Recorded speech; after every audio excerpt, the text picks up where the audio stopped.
Hi, hello, welcome to our channel Teju's పదాల పదనిసలు.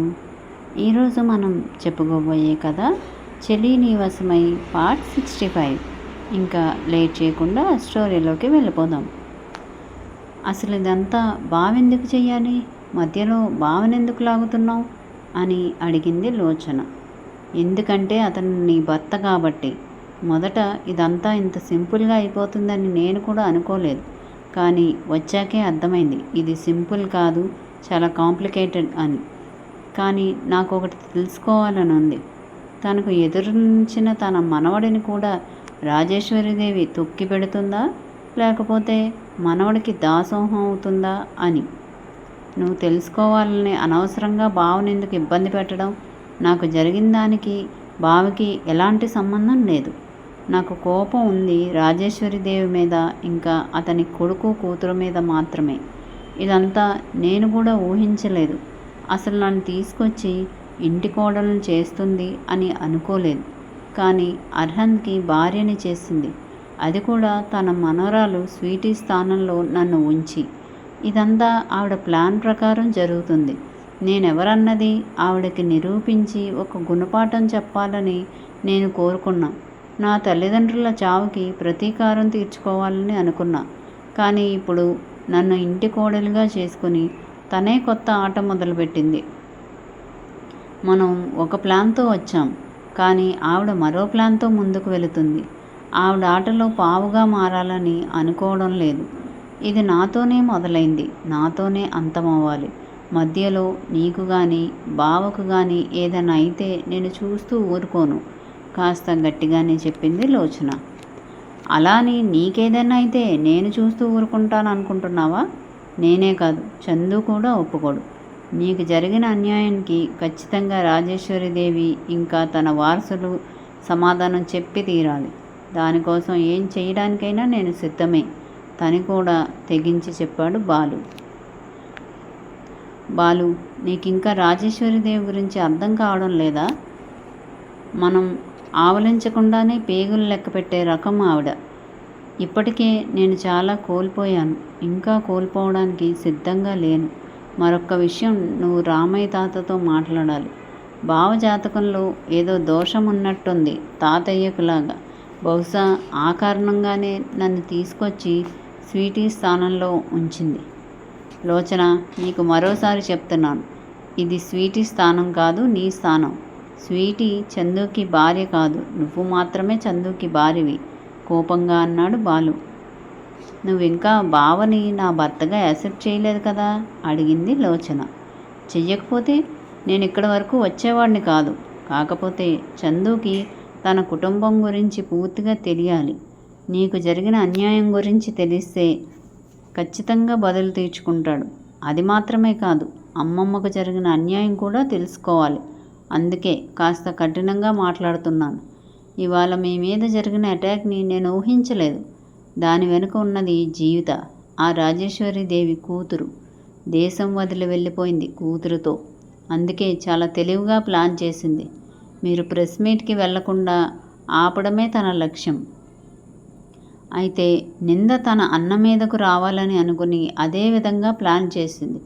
ఖచ్చితంగా చందుకి ఈ విషయం తెలుస్తుంది. అప్పుడు మొదలవుతుంది తండ్రి కొడుకుల మధ్య వార్. అది చూసి రాజేశ్వరీదేవి ఏం చేస్తుందో నవ్వుతూ అన్నాడు బాలు. అంటే ఇదంతా చేసింది ఆవిడ? అవును, ఆవిడ ప్లాన్ చేసింది.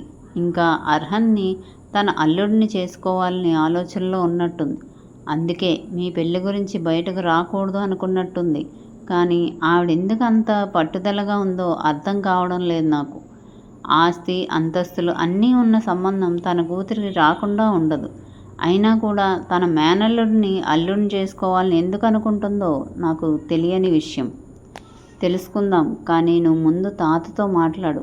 జాతకంలో దోషం గురించి తెలుసుకో అంది. తాతకు కూడా పూర్తిగా తెలియకపోవచ్చు. ప్రమాదం ఉందని తెలిసినా అది ఎలాంటి ప్రమాదమో తెలియదు కదా. రాజకుటుంబానికి సంబంధించిన వారి జాతకాలన్నీ రాజకుటుంబానికి తరతరాలుగా చూస్తున్న సిద్ధాంతి గారి దగ్గర ఉంటాయి.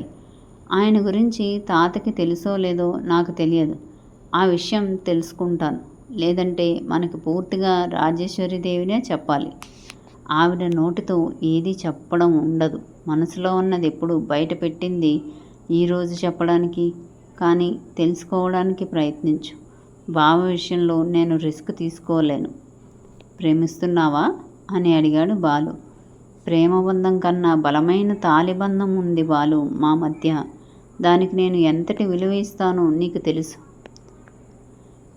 వెళ్ళి రెస్ట్ తీసుకో, ఇప్పటికే చాలా అలసిపోయావు సోఫాలో కూర్చుంటూ చెప్పాడు బాలు.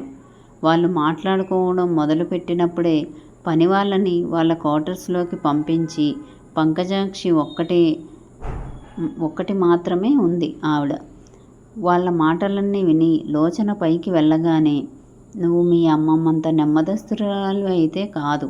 రూపం గుణం ఆమెదే వచ్చినా తెలివి మాత్రం మీ తాతగారిది వచ్చినట్టుంది నవ్వుకుంటూ తనే అనుకుంది పంకజాక్షి.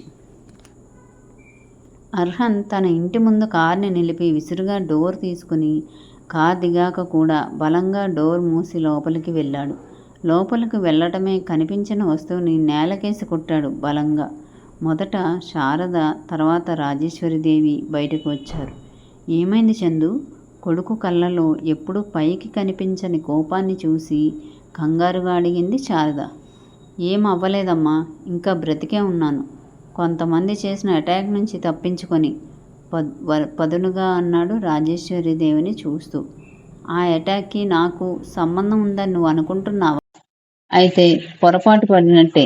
కేవలం న్యూస్ మాత్రమే బయటకు రాకుండా ఆపాను. ఎందుకంటే నువ్వు ఈ ఇంటి వారసుడివి. నీ మీద అటాక్ జరిగింది అని బయటకు వస్తే మన కంపెనీ షేర్స్ దెబ్బతింటాయి. దానివల్ల మనకు వచ్చే నష్టం చాలా తక్కువ అవ్వచ్చు, కానీ మిగిలిన వాళ్లకు నష్టం భారీగా వస్తుంది. అందుకే ఈ నిర్ణయం తీసుకున్నా అంది రాజేశ్వరి. అబద్ధం డీప్ వాయిస్తో చెప్పి రాజేశ్వరిదేవి కళ్ళల్లోకి సూటిగా చూసి, నా మీద అటాక్ జరిగిన న్యూస్ బయటకు వస్తే మనకి పరువు తక్కువ. మన సెక్యూరిటీ గురించి, ఆ సెక్యూరిటీ వ్యవస్థ ఎంత స్ట్రాంగ్గా ఉంటుందో అని నువ్వు చాలాసార్లు మీడియాలో పబ్లిక్గా స్టేట్మెంట్ ఇచ్చావు. నీ కనుసైగలు దాటి ఏదీ ప్రవేశించలేదని గర్వంగా చెప్పుకున్నావు. ఇప్పుడు ఆ సెక్యూరిటీని దాటి నా మీద అటాక్ జరిగింది అంటే నువ్వు చులకనైపోతావు. అందుకే ఆ న్యూస్ని బయటికి రానివ్వలేదు. కానీ నానమ్మ, నువ్వు ఒకటి మర్చిపోతున్నావు. నిజం ఎప్పటికైనా నిజమే. కేవలం నిప్పుకి నివురు గప్పినట్టు మనకి భ్రమను కలిగిస్తుంది. ఒక్కసారి బలంగా గాలి వీయగానే ఎలా అయితే నిప్పురవ్వ జ్వలిస్తుందో అలానే ఏదో ఒక రోజు నిజం బయటికి వచ్చి జ్వలిస్తుంది.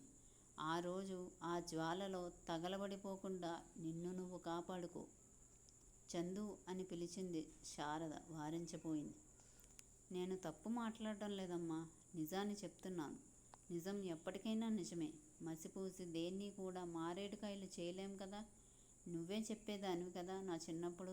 అబద్ధానికి ఆ క్షణం బలం ఉంటుందేమో కానీ ఎక్కువ కాలం బలం నిలబడదు అని.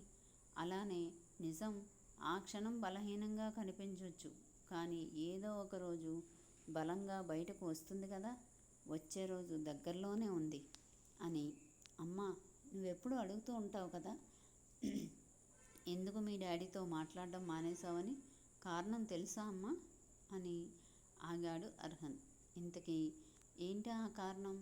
తెలుసుకుందాం నెక్స్ట్ అప్డేట్. మా వీడియో కనుక మీకు నచ్చినట్టయితే లైక్ చేయండి, కామెంట్ చేయండి, సబ్స్క్రైబ్ చేయండి, బెల్ కొట్టండి.